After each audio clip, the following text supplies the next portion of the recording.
Hello, everyone. Welcome to another amazing episode of Love, Life, and Energy. I'm your host, Michelle Chung, and today we're going to be talking about this topic that is so important, but it's often overlooked in our search and desire for the relationship, our next relationship, and that is those red flags. Today, we're going to be talking about whether you're in those early stages of dating or you've been years into that relationship and you're still seeing those red flags.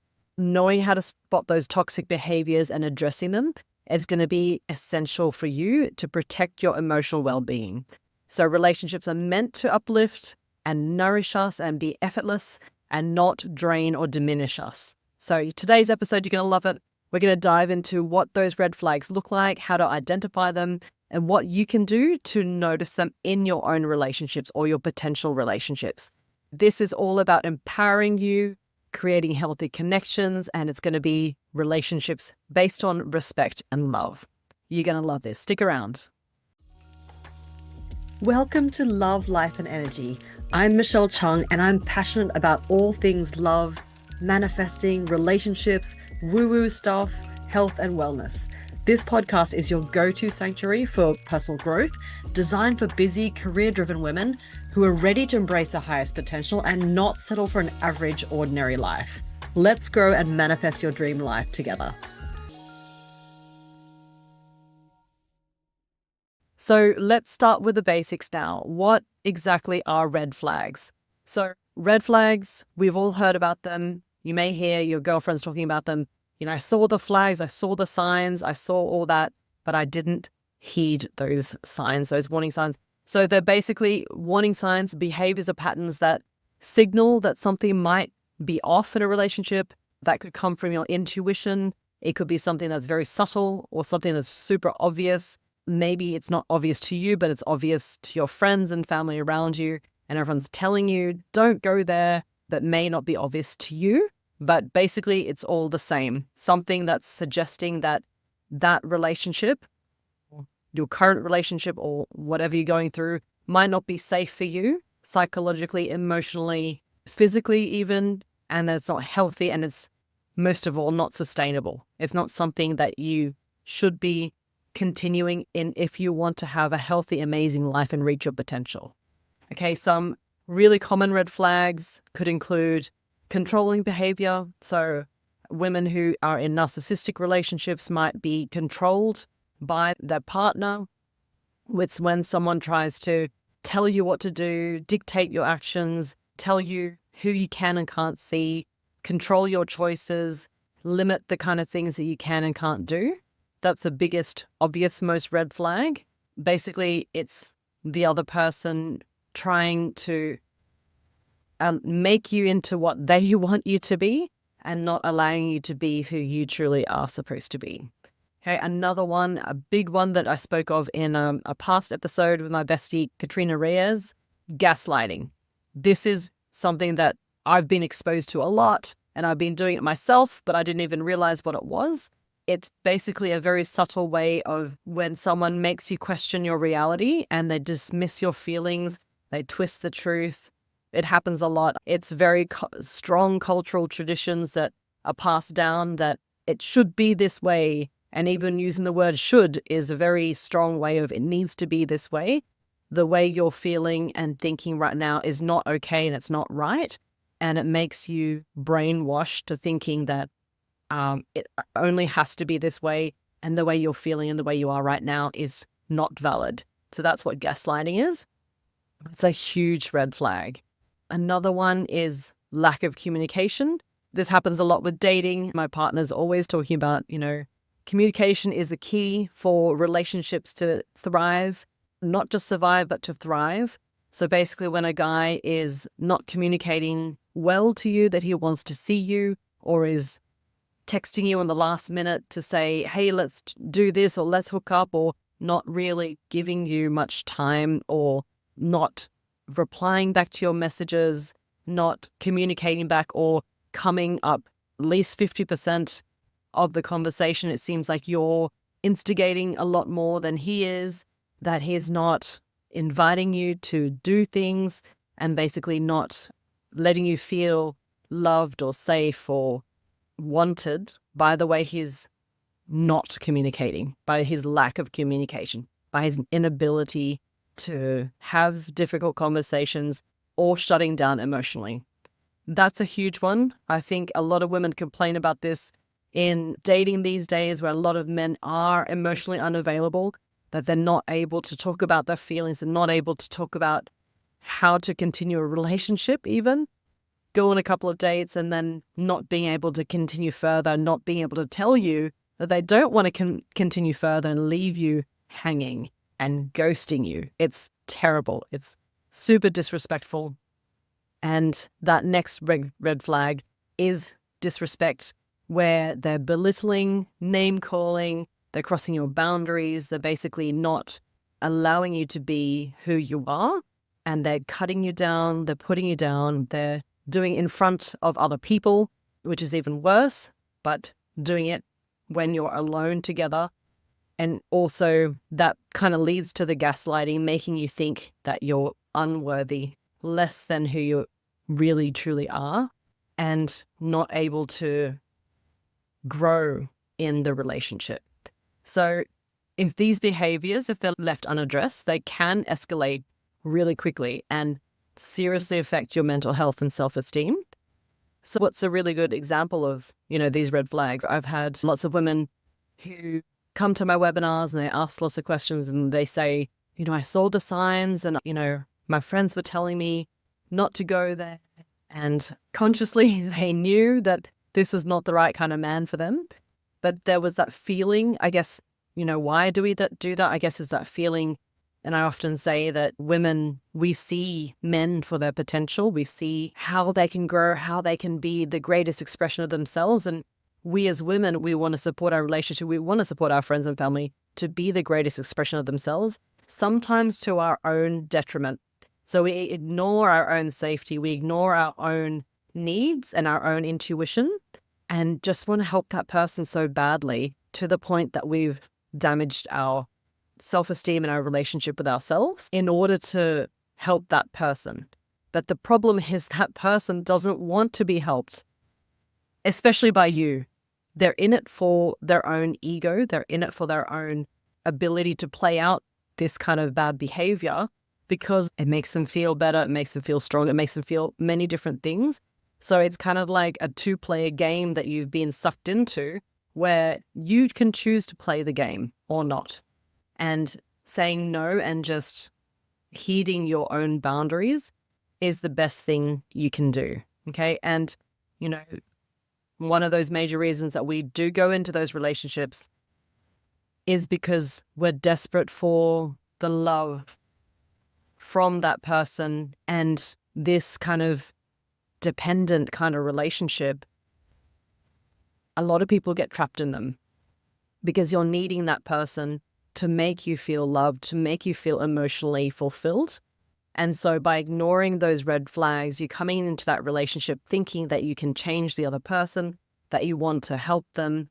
But a lot of the time, if they're not actually asking for help, if you haven't asked for permission to support them, and that they're giving you all this red flag behavior, then it's just a no-go zone. It's a battle that cannot be won. So the best thing is just to leave it, walk away. I know it's really hard to do, especially when you feel love for that person, but remember that this is their journey.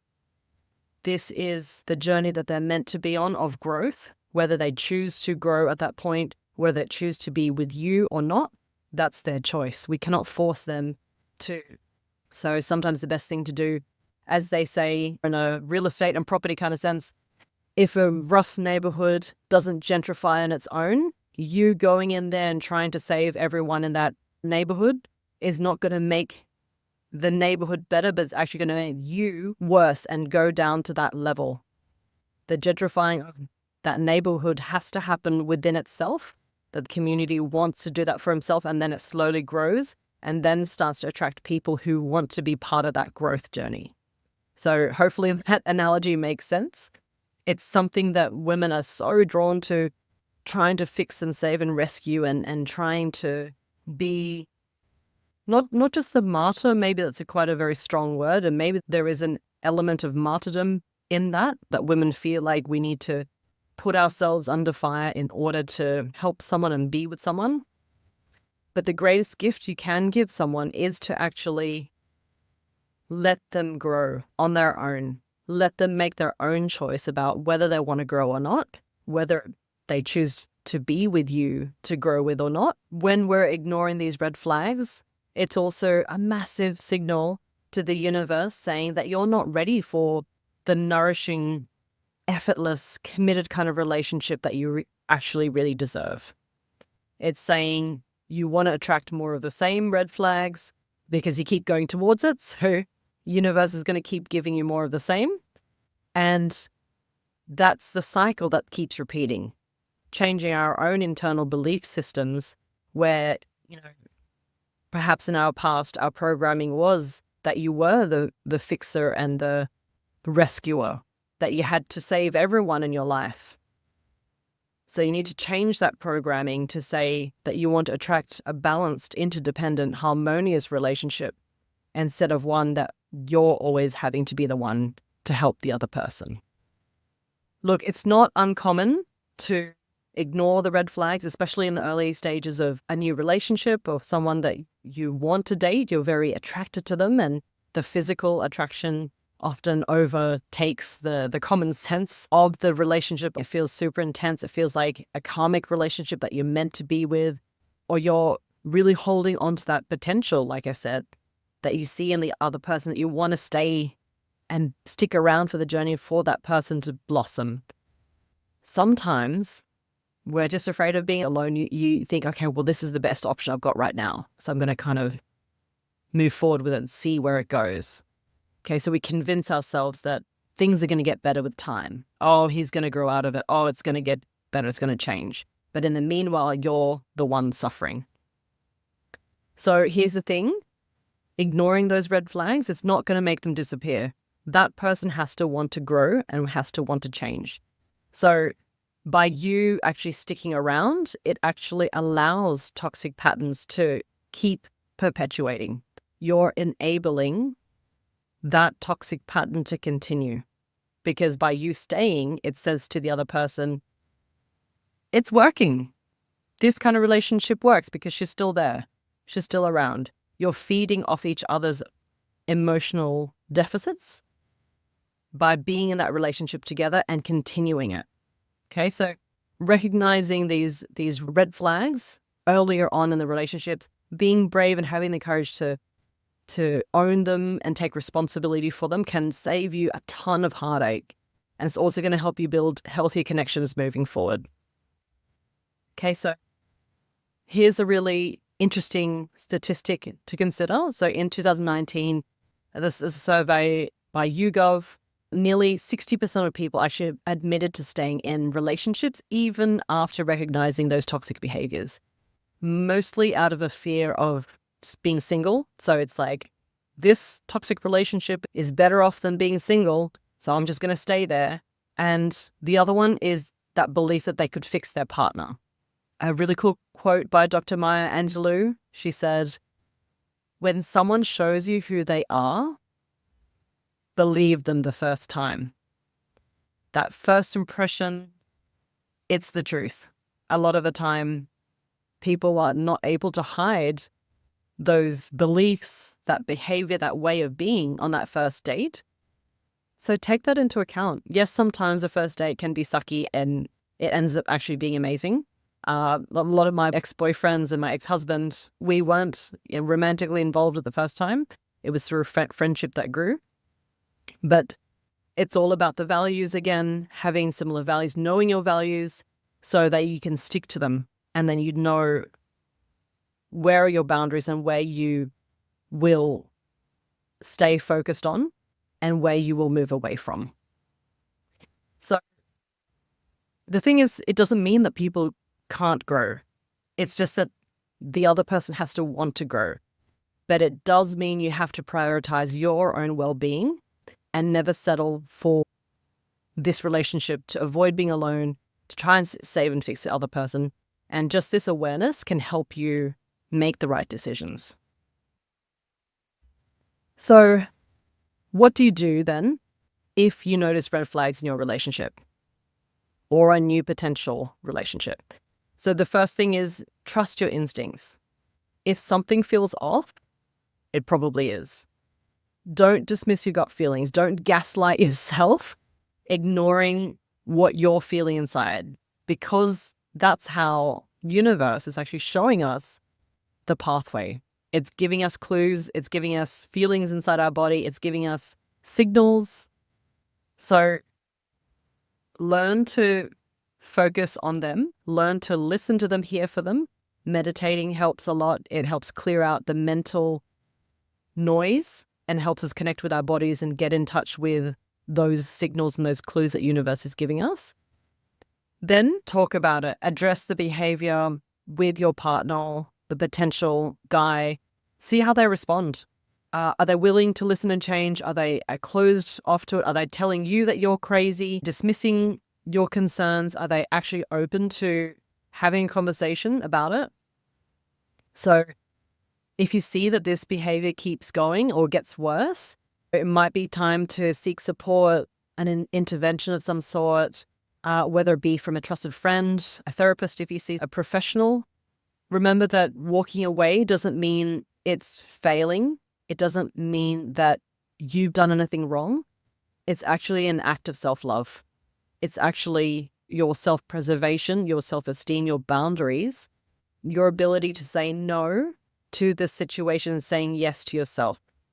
If you've been navigating challenging relationships and you want to learn how to attract and manifest your soulmate, fulfilling relationships, an easy relationship that doesn't have to be hard work, I'd love for you to join my free webinar on how to manifest your soulmate.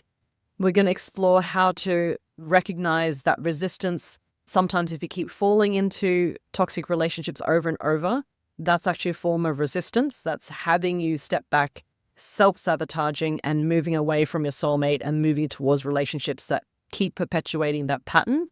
So I'm going to show you in this webinar how to heal from those experiences and align with the perfect relationship for you that's actually aligned to your values, that is bringing you closer to your vision for your life and what you want to achieve in this lifetime.